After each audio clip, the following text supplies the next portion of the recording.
Guys, Aravalli biodiversity park कहां पर है? नीचे कमेंट बॉक्स पर इसका आंसर लिखकर बताओ फटाक से। तो गुरुग्राम, याद रखना। अरावली बायोडायवर्सिटी पार्क कहां है? गुरुग्राम में। और वर्ल्ड वेटलैंड डे बताओ कब ऑब्जर्व किया जाता है? नीचे कमेंट बॉक्स पर लिखकर बताओ। तो 2 फरवरी को वर्ल्ड वेटलैंड डे ऑब्जर्व किया जाता है। तो इसी दिन अरावली बायोडायवर्सिटी पार्क को अनाउंस किया गया।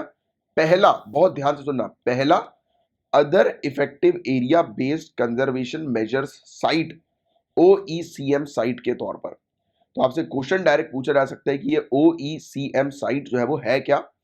तो एक ऐसी पर्टिकुलर साइट, ऐसा पर्टिकुलर एरिया जिसको ओईसीएम का टैग मिलता है।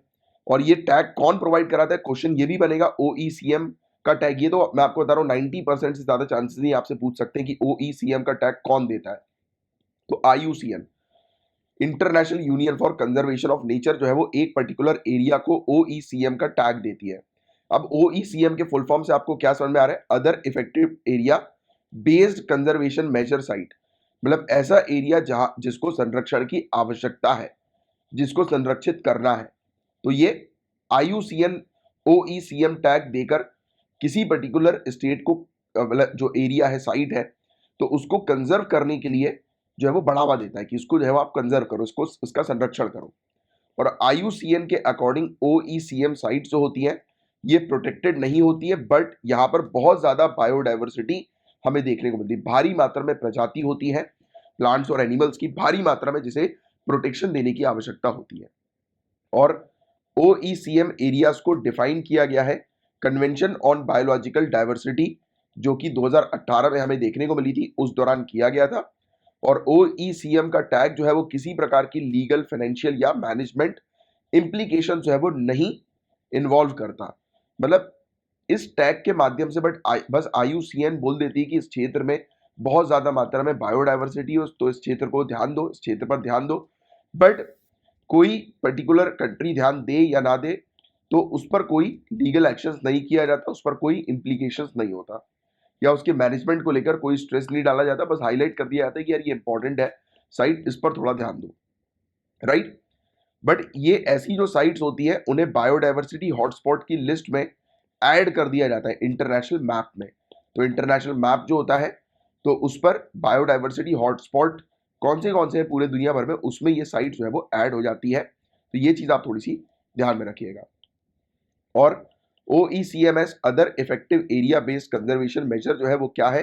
तो एक कंजर्वेशन डेजिग्नेशन है एरियाज का, मतलब कि किसी एरिया को संरक्षित करने के लिए OECMS हमें देखने को मिलता है। और ये टारगेट करते हैं इन सीतु कंजर्वेशन के ऊपर। एक इन सीतु कंजर्वेशन होता है और एक एक्स सीतु कंजर्वेशन होता है। बताओ जरा मुझे दोनों के बीच में क्या डिफरेंस है इन सीतु और एक्स सीतु में?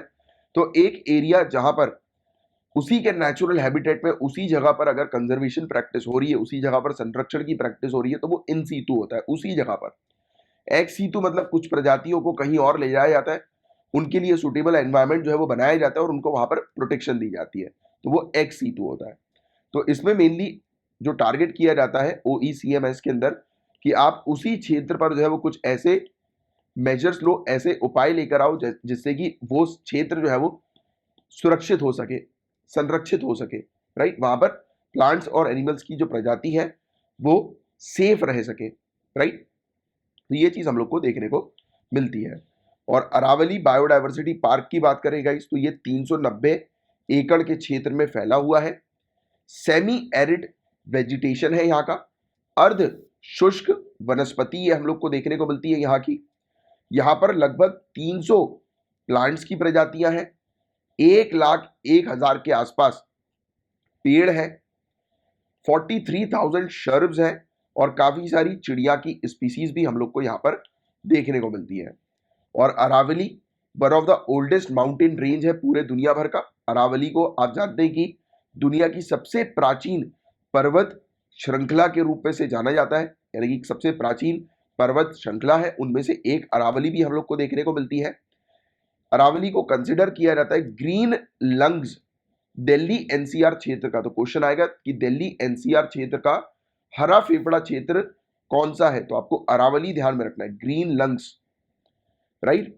और यहां पर ये एरिया जो है वो बहुत इंपॉर्टेंट है, वाटर रिचार्ज जोन के लिए भी जाना जाता है कि अंडरग्राउंड में पानी को स्टोर करने के लिए भी ये क्षेत्र बहुत इंपॉर्टेंट है। यहाँ पर भारी मात्रा में फौना यानी कि एनिमल की स्पीसीज भी हमें देखने को मिलती है, जैसे कि लेपर्ड्स हो गए यानी कि तेंदुए, सांभर हो गया, राइट, और लोमड़ी हो गए, फॉक्स, जैकाल्स हो गए यानी कि सियार, और पाम सिविट्स।